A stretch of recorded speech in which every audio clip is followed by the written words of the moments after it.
तो दोस्तों फाइनली भारत और यूएसए के बीच में जो तनातनी चल रही थी, तो इसके बीच में अब इस सब से हट करके कुछ गुड न्यूज़ सामने निकल करके आई है। आप सब लोगों को याद होगा कि कुछ ही दिन पहले जीई यानी कि जनरल इलेक्ट्रिक्स जो कि जेट इंजन्स को बनाती है, तो इस कंपनी के सीईओ ने भारत को विजिट किया और इस विजिट के दौरान में सबसे पहले इन्होंने कुछ इम्पोर्टेंट जानकारी एचएएल और जीई के बीच में होने वाली इस डील को लेकर के दी। इसके बाद में अब कुछ और न्यूज़ यहाँ पर सामने निकल करके आ रही है, जिसके बारे में हम इस वीडियो के अंदर डिस्कस करेंगे। लेकिन दोस्तों वीडियो को शुरू करने से पहले आप सभी लोग वीडियो को लाइक करके कमेंट सेक्शन में जा करके जय हिंद कमेंट कर दीजिएगा। तो दोस्तों सबसे पहले तो जो आज की लेटेस्ट न्यूज़ है उसके बारे में बात करते हैं। तो भारत की एचएएल और जीई के बीच में ये जो डील होगी, तो इसके अंतर्गत हम इनके जीई F414 इंजन्स को भारत के अंदर प्रोड्यूस करेंगे, यानी कि इनकी जो असेंबली है वो भारत के अंदर टीओटी के साथ में की जाएगी।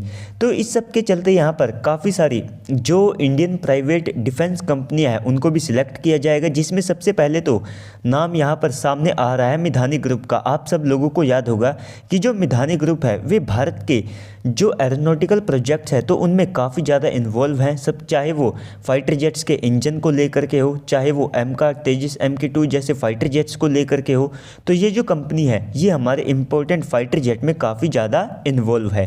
तो इसी सब में जीई के जो इंजन्स भारत के अंदर प्रोड्यूस किए जाएंगे, तो उन इंजन्स के लिए सबसे पहले मिधानी ग्रुप के द्वारा इनके जो हाई प्रेशर सहने लायक सुपर एलॉयस हैं वे सप्लाई किए जाएंगे, जिनका इस्तेमाल भारत के अंदर प्रोड्यूस होने वाले जीई F414 इंजन्स के अंदर किया जाएगा। तो डेफिनेटली ये एक काफ़ी ज़्यादा बड़ा स्टेप होगा कि भारत की जो कंपनियाँ हैं तो ये भी हमारे इंजन्स के लिए जो पार्ट्स हैं उनको सप्लाई करने वाली हैं। और इसका जो एग्जाम्पल है आप सब लोग AL-31 इंजन से ले सकते हैं। आप सब लोगों को याद होगा कि AL-31 इंजन को भी भारत ने ऐसे ही अपने देश के अंदर असेंबल करना शुरू किया था, लेकिन आज के समय में HAL पूरे जो रॉ मटेरियल्स है तो उनसे ही AL-31 इंजन को अपने देश के अंदर प्रोड्यूस करती है और इन इंजन्स का इस्तेमाल हम लाइसेंस के अंतर्गत अपने Su-30 MKI फाइटर जेट के अंदर करते हैं। तो ऐसा ही जो यहाँ पर स्टेप है वो यूएसए के GE F414 इंजन्स के साथ में उठाया जाएगा। शुरुआती तौर पर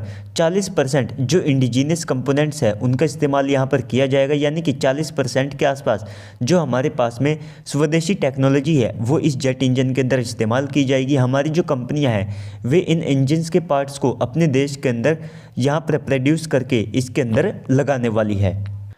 और ऐसा करते करते आने वाले समय में ये जो 40% का नंबर है ये बढ़ा करके 80% तक कर दिया जाएगा, यानी कि AL-31 इंजन के जैसे ही इसके अंदर भी 80% जो कंपोनेंट्स हैं वे आप सब लोगों को भारत के दिखाई देंगे। और इसी के बाद में जो जीई की सीईओ भारत के अंदर आई थी, तो इन्होंने ये भी बताया कि 2027 से यानी कि अब से कुल मिलाकर के 3 साल के अंतर्गत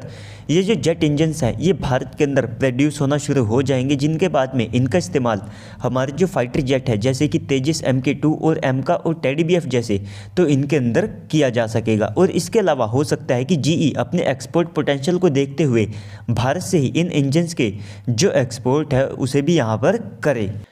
तो इन इंजन्स को लेकर के जिस प्रकार से यूएसए भारत के साथ में इंगेज कर रहा है, तो ये डेफिनेटली अपने आप में कोई छोटी बात नहीं है, क्योंकि जेट इंजन की जो टेक्नोलॉजी है ये काफ़ी ज़्यादा सेंसिटिव और काफ़ी ज़्यादा क्रूशल होती है किसी भी कंट्री के लिए। इसीलिए आप सब लोगों ने देखा होगा कि दुनिया में केवल 4 से लेकर के 5 ही ऐसे कंट्रीज हैं जो कि अपने दम के ऊपर रिलायबल इंजन्स को बना पाए हैं, जिसमें सबसे पहला नाम यूएसए का आता है। इसके बाद में जो सेकंड प्लेस है उसे आप यूके या फिर फ्रांस को दे सकते हैं, और लास्ट में रशिया का यहाँ पर नाम लिया जाता है। लेकिन दोस्तों उनके जो इंजन्स हैं वे साइज़ में और वजन में काफ़ी ज़्यादा बड़े और भारी भरकम होते हैं, लेकिन इसके कंपैरिजन में अगर आप वेस्टर्न इंजन्स को देखते हैं तो ये काफ़ी ज़्यादा रिलायबल होते हैं। इनकी जो सर्विस लाइफ है वो भी काफ़ी ज़्यादा होती है और इनकी जो ओवरऑल है वो भी यहाँ पर काफ़ी ज़्यादा कम करनी पड़ती है। तो इस कारण से जो वेस्टर्न टेक्नोलॉजी है जेट इंजन को लेकर के इसको काफ़ी ज़्यादा जो है आप कह सकते हैं कि एलिट माना जाता है। और इसके बाद में यूएसए इस प्रकार की जो इंगेजमेंट है वो ना तो स्वीडन के साथ में करता है और ना ही साउथ कोरिया के साथ में, जबकि ये देश भी इन इंजन्स को काफ़ी ज़्यादा बड़े नंबर के अंदर इस्तेमाल करते हैं या फिर आने वाले समय में करने वाले हैं।